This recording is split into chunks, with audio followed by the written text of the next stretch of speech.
Just waiting for it. There we go. So today we're going to talk about democracy, and I've asked you to open your books on page 144. So your book should be open, and I'm just going to go over what we already did, just a quick overview, and then we'll carry on with today's work. So on page 144, we started by looking at the first democratic government, which started in 1994 with the first democratic election. Then we looked at political parties, who were involved, who voted for them, how many votes they received, and what a ballot paper was. Turning the page, we looked at the purpose of the Constitution. We looked at some of the rules in the Constitution or the laws, and we put them into different categories. Turning the page, we've looked at Parliament. We looked at the three branches of government, the legislature, the executive, and the judiciary. So we've seen those, and we have a fair idea of what they are. We looked at the two branches of Parliament, or the two houses, the National Assembly and the National Council of Provinces. You were asked to do the activities up to this point, so up to activity 4. Turning the page, we're going to start looking at the importance of rules and laws. So what I want to ask the classes now is, what do you think is a rule and what is a law? So what is the difference between rules and laws? You can give an example if you have one. So if there's anybody in the class, put up your hand if you'd like to answer, and then your teacher can unmute.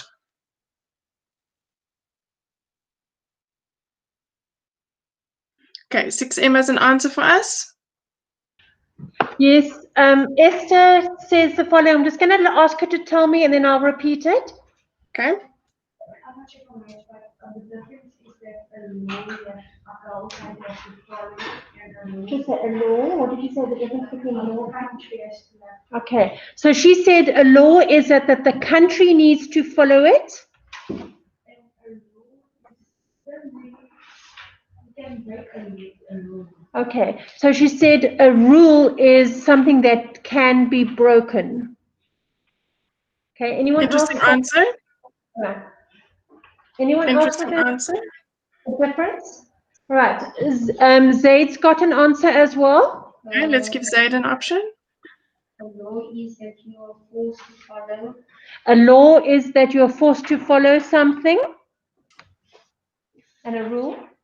And a rule is that you just need to follow. You need to follow what they told you. Okay, a rule is just that you need to follow. Did you say you need to follow that as well? No, I said you need to follow what they told you. Okay, just use a rule is you need to follow what they've told you to do. Okay, let's give 6B an option. 6B. All right, we've got one from Shannon. A law is something that everyone must follow in the country. So she's saying a law is something that everybody needs to follow in a country. A law is something made for a government. A law is something someone makes for a small group. And she's saying a rule is something that someone can make for perhaps a smaller group of people to follow. Okay, so you're saying, let's say the school has rules, which is a smaller organization, and then we have rules, and then laws are for the country. That's interesting. Yes, Any other answers from your side? Anyone else? Difference between a rule and a law. No, it doesn't look like we've got anyone else. Right, 6M. Yeah, we've got one. Who had a hand up? Jessie, did you want to say something? Okay, no, sorry, nothing here. Okay, so I'm going to read to you what I have. And the main difference between rules and laws is the consequences associated with breaking them. So each of these are very important, but when a law is broken, the consequences are much higher than breaking a rule. So where would these consequences come from? So if I broke a school rule, which said I'm not allowed to wear pink socks with my uniform, for instance, then my teacher would tell me, you need to change your socks to the correct color, and that's it. So I would be reprimanded by my teacher. I wouldn't go to a court and have a judge find me guilty of wearing pink socks. That's extreme. But if I broke the law of a country, then I would be taken to prison or to jail, and then be taken to court on a specific day, and then get consequences given to me because of the law that I've broken. So let's think about rules that we have. And I know many of you like to play soccer, or maybe even netball, any type of sporting game. What do you think would happen if that game did not have any rules? Anybody in either class? 6M? We've got Zaid question. What would happen? It would be too crazy and people could get hurt. All right, it would be quite crazy and people would get hurt. We've got another question, another answer from Dean. It would be like very rough.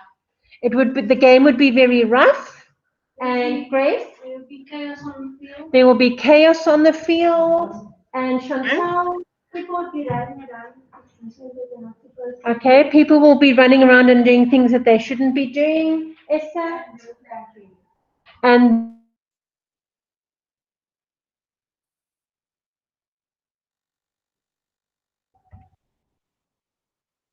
Okay, so 6B. Dita, we've got one from you. She would say people would start to fight. Ezra? Yes, Ezra's also saying people would get easily injured. Caleb? He's saying if it was soccer, people can probably even die.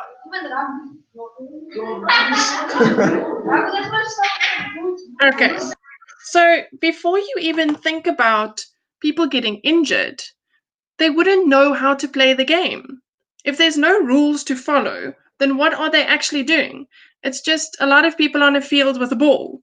They wouldn't know that they're playing soccer if there's no rules to follow, no guidelines for them. They wouldn't know where to stand on the field. They wouldn't know that they're supposed to score a goal. Maybe the goalpost wouldn't even be put out. So it would fail as a soccer match because no one would know what was going on and what they were supposed to do. Exactly. So if there's no rules, it's chaos. We've all agreed on that. When you look at your book, so we're looking on page 150 in your textbook. I'm going to read that first paragraph there. Rules and laws enable us to live together in an organized and fair way. So that soccer match would be organized and it would be fair because the players on both sides would be treated equally. They help us to understand what is allowed and what is not allowed and how to behave. Good citizens always try to obey the rules and laws. If we break them, we know that something bad may happen. For example, someone may get hurt or be treated unfairly. So exactly that. If the soccer players didn't know what they were doing, someone could get injured, or the other team could be treated unfairly, which is wrong. If you were the umpire in that match, you would have to treat both sides equally.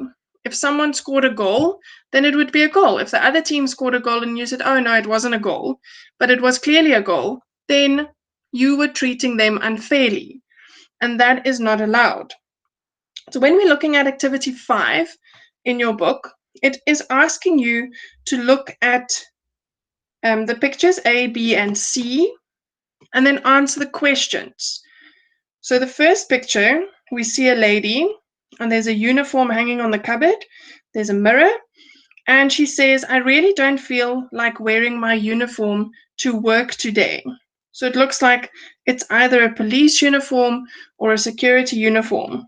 Then the second picture, there's a lady standing at the entrance of a shop, and there's a person pushing a trolley out of the shop.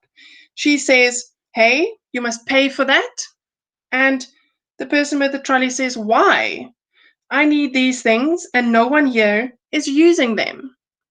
And your last picture, C, is a pedestrian crossing, two people walking across, and then a little girl walking just to the side of it, saying, it's much easier for me to cross the road here than at the pedestrian crossing.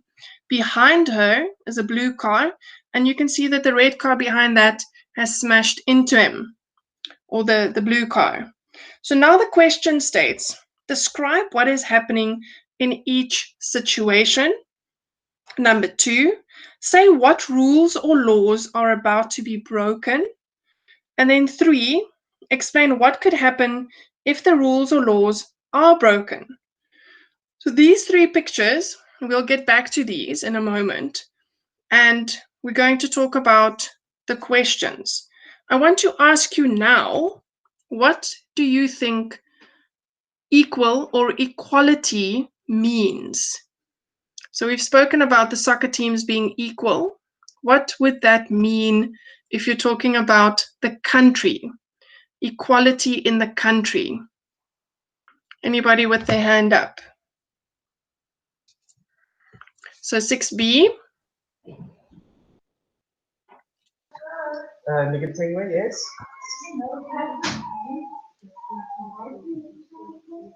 Excuse me, just say that again. So treating each other the same. Treating each other the same, okay? Anybody else? Peter? No. Oh. You the same. Yes, Caleb? Treat everyone equally and don't think it looks Yes, you're saying that treating each other equally, no matter the color of your skin. Okay.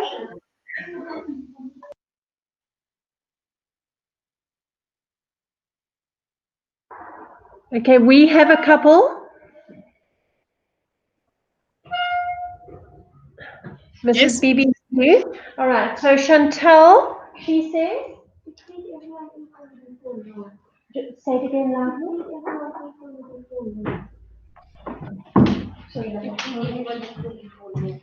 Treat everyone equal before law.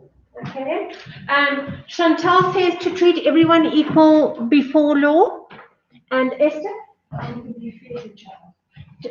Esther says to be fair to each other. Anyone else? No? Okay, so those are my 2. Okay. So yes, those are all good definitions. I'm going to give you the one from the dictionary, which says the quality or state of being equal, the quality or state of having the same rights, social status, and same opportunities as everybody else.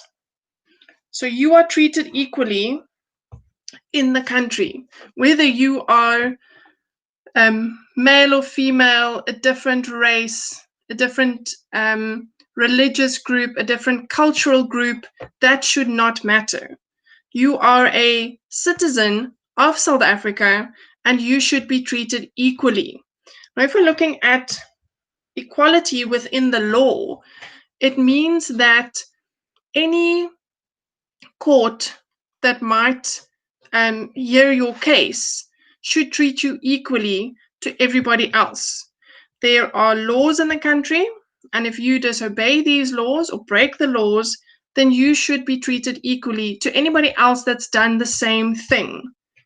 So if you have broken a traffic rule and you were speeding, you drove too fast, then the traffic officers should give you a ticket and say that you owe them, I don't know, 100 Rand for driving too fast. If someone else behind you was also speeding, they should be treated the same. They should also get a traffic fine saying that they owe them 100 Rand. So that is being equal within the law. So on page 151, we're just going to look at what they say there. So the justice system, remember we spoke about the judiciary when we looked at the branches of government, which are the courts and the justice system.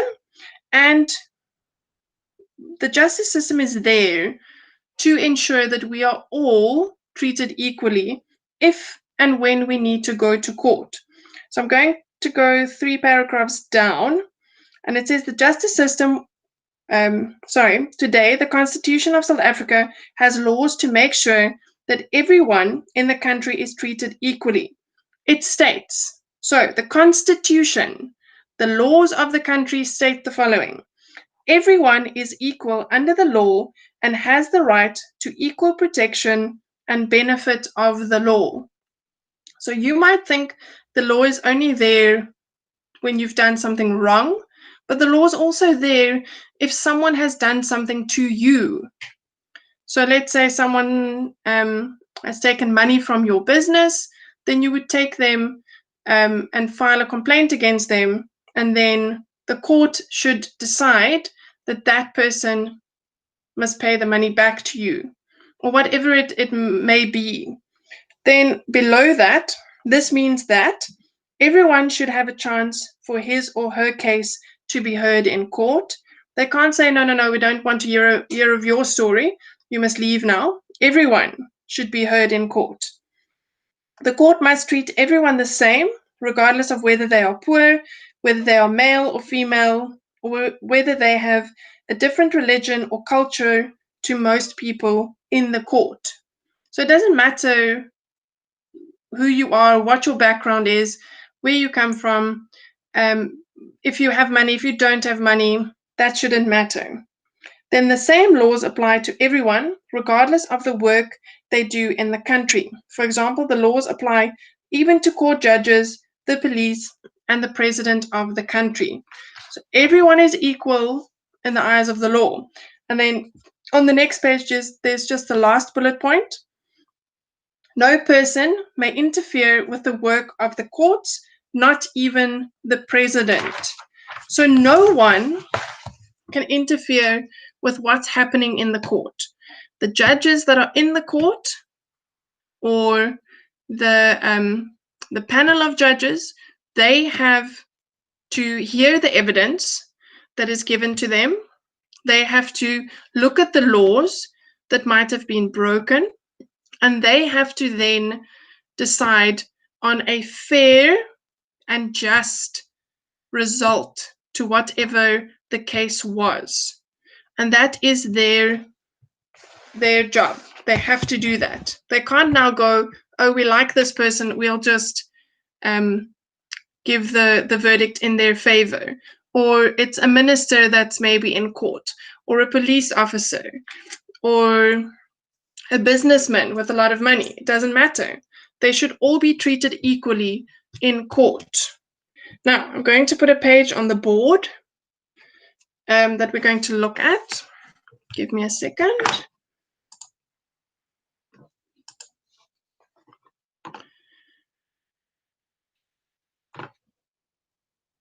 As 6B, you can ask your question while I find my page. Mrs. Vivi, we just have a question from Timothy. He's asking, so if the president is speeding, what would happen? So he would also get a fine. Yes, he should get a fine. Absolutely. And he's asking if he commits a crime. Yes, he should be treated as any other citizen in South Africa. Yes. Yes, Caleb? If the president goes to jail, can he bail himself out? That's a good question. If the president goes to jail, can he bail himself out? If bail is set at an amount that he can pay, then yes. And Okay, now remember, I can't answer all the what if questions. I'm not a lawyer. I know a bit, but I can't answer the questions. What if the president does this and that and whatever else? I can't answer those. You can have a discussion at home with your parents about it. Okay, so on the board, we have the importance of rules and laws, and we spoke about it, and I want us to look now at the executive. So this is one of the pillars of the government. The executive is a second branch of a democratic government, and sorry, let me just close that. The executive ensures that the rules and the laws of the country are followed. The executive is like the umpire or referee in a sport match. So the executive consists out of the president of the country, the deputy president of the country, the members of the cabinet, the police force, army, and all the other government organizations that help to ensure that the laws of the land are followed. So within this, we have the president, the deputy, and the special chosen members of parliament that make up the cabinet. Now, remember, we spoke about the cabinet, and we said that the head of each specific thing, like education, health, sport, defense, agriculture, or I can't think of the rest, but all of those pieces have a person at the top, and that person is the Minister of Education, the Minister of Health, the Minister of Sport. They all form the cabinet. So they have a cabinet with the president and the deputy, and they ensure that the laws are not broken. So I'm going to go down a bit. And we're going to just look at the judiciary now. Remember the judges and the courts. We have the Constitutional Court, and we'll go to those in a moment. So the role of the judiciary is to decide on fair consequences and judge people or situations when the law has been broken. This might say that a company must take certain actions according to the law, or may mean sending a person to jail.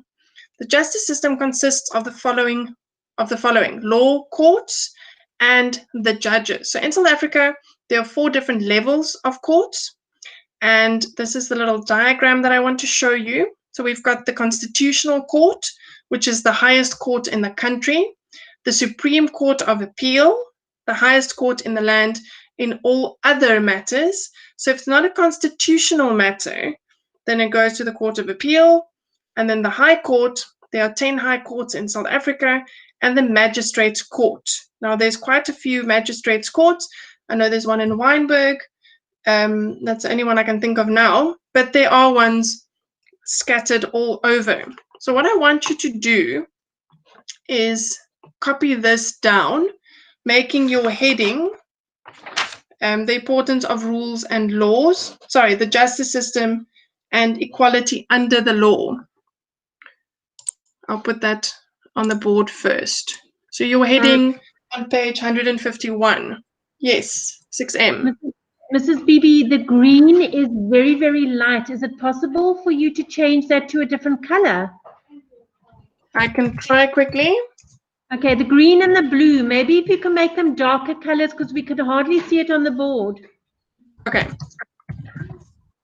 So take your book out. Please write today's date, the 23rd of September.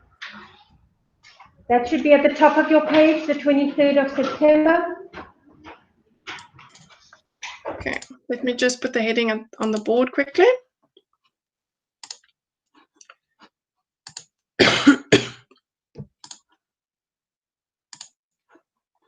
There we go.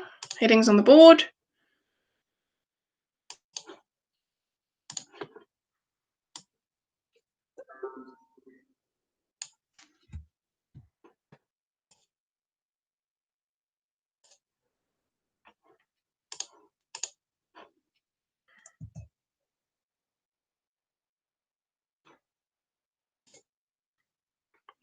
Sorry, I just want to put a shape in.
Okay, once you've written your heading, I'm just putting the words in the triangle, sorry, into Word so we can all see it.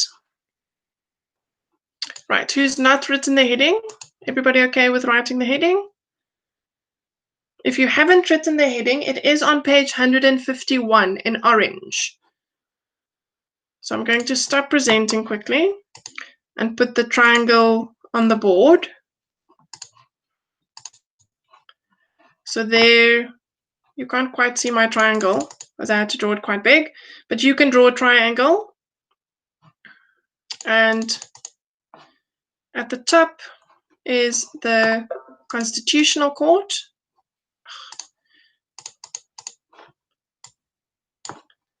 There we go, the Constitutional Court. And then in brackets there it says the highest court in the country. Then we have the Supreme Court of Appeal. So I'm just going to highlight, or let's say underline, the courts, and then in brackets, just write the part in the brackets in as well, so that you know what each one has next to it. So draw a triangle, sorry. Sure, my brain's on Friday already. And then write in the Constitutional Court, which is the highest court in the country, the Supreme Court of Appeal, and the High Courts, and then the last one, the Magistrate Courts. So write all of these down, please, after your heading.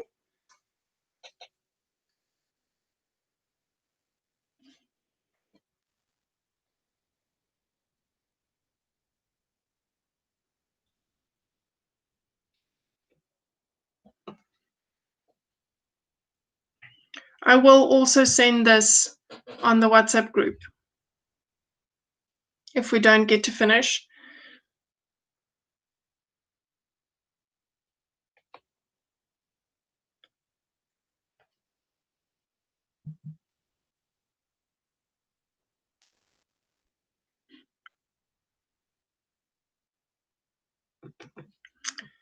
Okay, so just for the learners at home, the learners in the class are now writing down the triangle, which you can do in your book. I'm just going to give them a moment before I move on.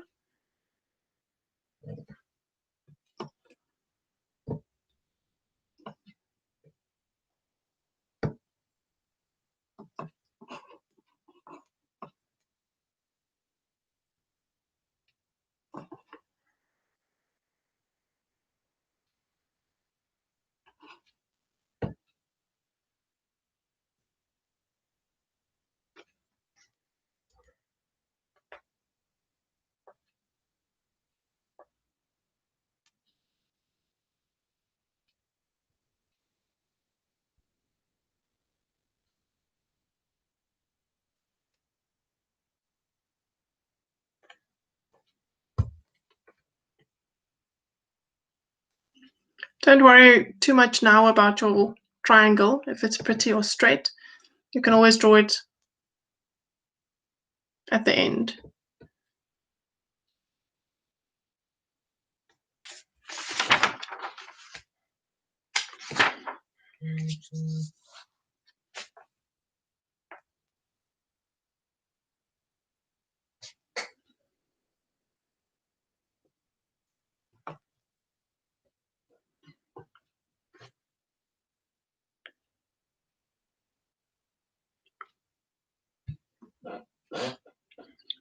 I'm going to have to move on, so I'm going to put this on the board at the end again.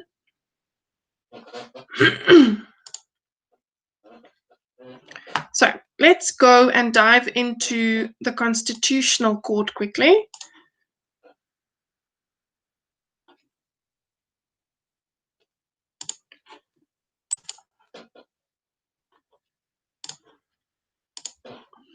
Right, so the Constitutional Court of South Africa. Now, the Constitutional Court of South Africa is the highest court in the land and was established in 1994 by South Africa's first democratic constitution. The court began its first session in February 1995 So since February 2004, Constitution Hill in Johannesburg has been the seat of the court. And the court consists of 11 judges headed by a Chief Justice and a Deputy Chief Justice. So if you remember going back to the notes we did in the first or second lesson, the current president, Cyril Ramaphosa, was part of the Constitutional Committee to decide what happens in the Constitution, which is very interesting. Now, 11 judges, which means that, what would it mean? Let's ask you guys, what would it mean, or why do you think it's 11? Why isn't it 10? Why isn't it 20? Why is it an odd number? Let's hear from the classes. Why do we think it's an odd number?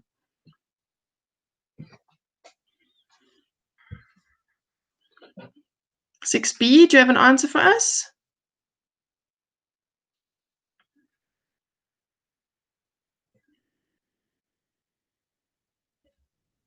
6M as an answer, yes.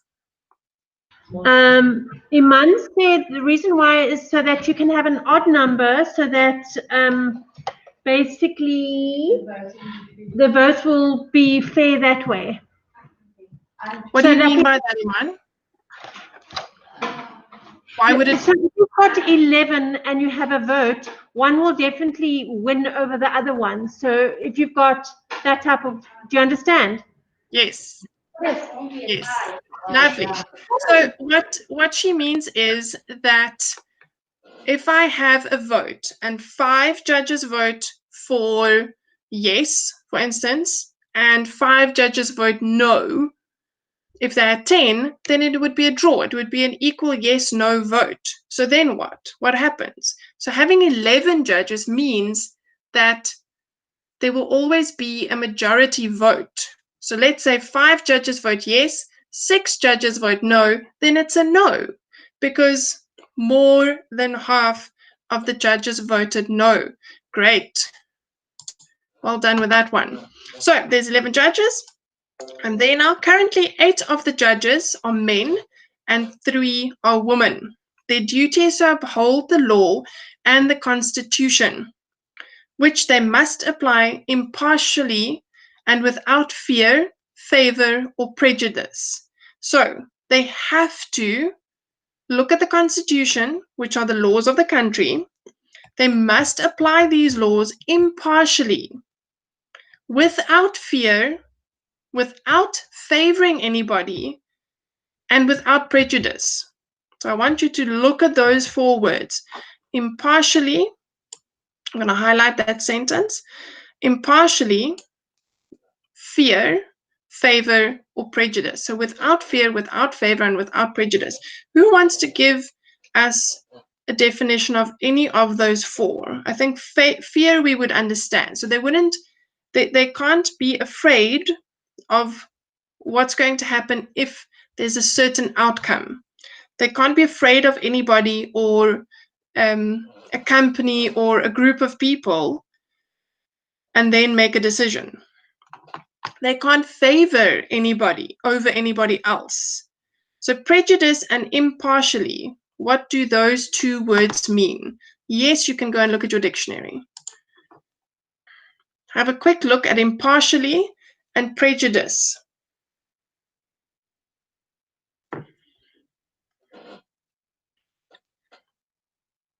Come on. Pop out your dictionary, have a look.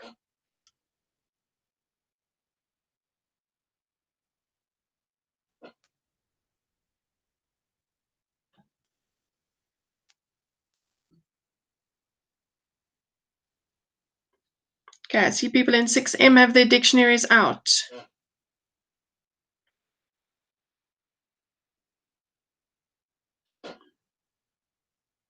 People in 6B have their dictionaries out. Who has an answer for us?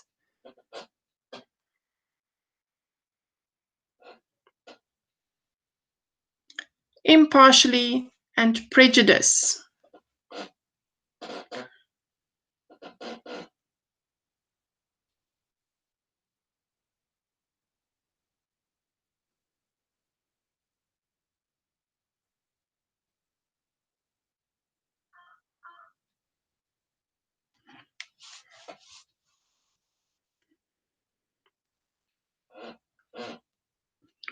Anybody? Don't be afraid to read it. Your teacher can read it if you found it. 6M, yes. All right. Esther's found it. She's going to read nice and clearly and loudly. Okay. An unfair opinion or dislike. An unfair opinion or dislike. And which word did you look up? Prejudice. So an unfair opinion or dislike. So an unfair opinion or dislike of someone. Just because you don't like someone doesn't mean you can send them to jail. Just because you have an unfair opinion about them means you can send them to jail. That is not right. Who has looked up impartially? Did you have some? What do you want to ask? I want to know how much they make. You won't know that just. All right, Zaid's got one. Zaid? The only one you can find is impartial, but Yes. able to be fair of not supporting one side more than the other. Yeah. Okay. He read out what impartial was. Do you want Yes. me to repeat what he said? I'll repeat it. Oh, yes. No, you can repeat it now. I've forgotten. Able to So be Mrs. fair- Miles is going to read what it is. I could only find impartial. That's fine. All right. So the word, he's got the word impartial. Yes. And let me just read it for you. All right, guys, let me read.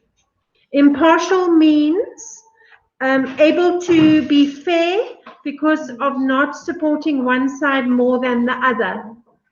Yes. Lovely. Thank you. Thank you, 6M. So that is absolutely correct. So you're not treating anybody unfairly. Okay, let's go back to that page. Then it says the judges serve for a term of 12 years. That is as long as some of you have been alive. Means that they have been judges, which means that they have a lot of experience and they know the Constitution and the laws. They obviously need to do research if there's a strange case that comes to them, but being there for 12 years means that they have experience. Then the Constitution requires that a matter before the court be heard by at least 8 judges. So a minimum of 8 judges needs to hear a case, and then in practice, all 11 judges hear almost every case. So let's say someone can't be there that day, because it doesn't mean that they hear a case every day. It might be every 3rd or 4th or weekly, and it's more likely that all 11 are there. But if 8 are there, then it's okay. They can still hear the case. Decisions are reached by a majority and written reasons are given. So that decision that gets reached by the majority, meaning more than half, and the reason why they've decided on something needs to be written down. So you can't just say, guilty, goodbye, go to jail, off you go. There needs to be a reason why that decision's been made. Okay, so we're going to just look at the questions that follow. These questions we'll do at a later stage. So the questions on this worksheet says to summarize the information using a mind map. At the top, I will give this page to you next week. And then it says, once you've created your mind map, try to recall the information by using only the mind map as a guide. And then it asks you to create a quiz and create 10 questions on just that little bit of information we've read. So we'll look at this next week or the week after and look at the Constitutional Court in a bit more detail.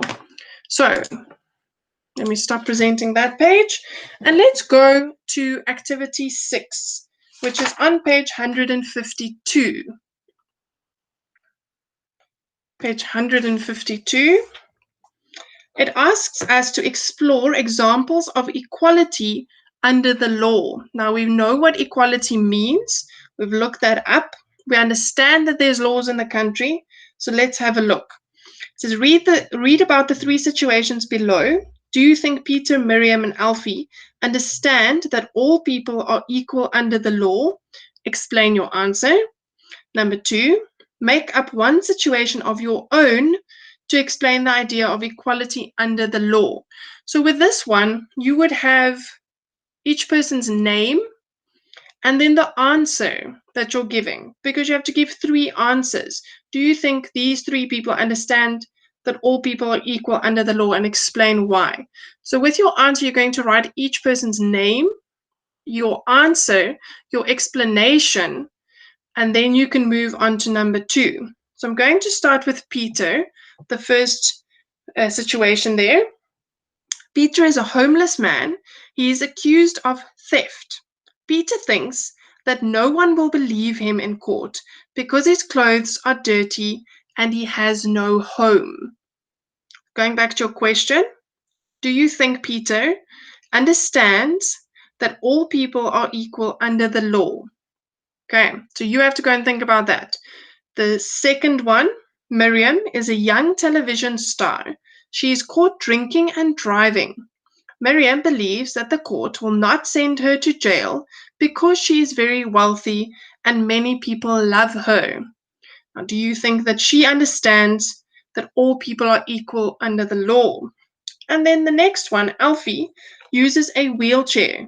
He starts a fight with Stephen and hurts him badly. Alfie thinks that the court won't find him guilty because he is physically disabled and the judge will feel sorry for him. Your question again, does Alfie understand that all people are equal under the law, and explain why? So you're going to do this activity as homework, and then you have to, for number 2, make up your own situation. So it doesn't have to be a long thing. Those situations about Peter, Miriam, and Alfie are short, but you have to make up your own one to explain the idea of equality under the law. So that's activity 6. If we can just flip back to activity 5, which you will also be doing. This you'll do under your triangle that you drew. Now we've looked at activity 5, and number 1 for activity 5 asks us to describe what is happening in each situation. So you have to write A and a description, B and a description, C and a description, describing what is happening. Number 2, say what rules or laws are about to be broken. So maybe if you can't think of one, or you can't put it into words, have a chat to mom or dad, or whoever's home, maybe an older sibling could have a chat with you, and ask them what law do they think is being broken in that situation. Then again, write A, B, and C, and your answer for each one. Number 3 asks, explain what could happen if the rules or laws are broken. So in each situation, what would happen in A if that lady doesn't wear her uniform to work? In B, what would happen, or what's going to happen to this person that just left the shop without paying for his groceries? And C, what has happened when that little girl did not walk over the zebra crossing? So again, you're going to write A, B, and C, and what you think has happened when this law was broken. Okay, now that's the lesson for today. On Monday, you are going to read page 153 and 154. So I want you to just note that it is in your, or it will be in your planning, but just be aware of that. So it's all fresh in your mind today, and you'll be reading and doing those activities. Are there any of you with a question? Either class with a question, either about the work or what we've discussed?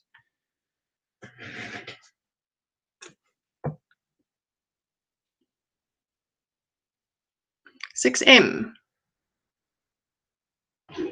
Mrs. Beebe, I don't have a question, but would you be able to put the triangle back up on the screen so they can finish it? Yes, I will put the triangle back. I'm going to stop recording now so that we can end the lesson off in a few minutes. How do I do that?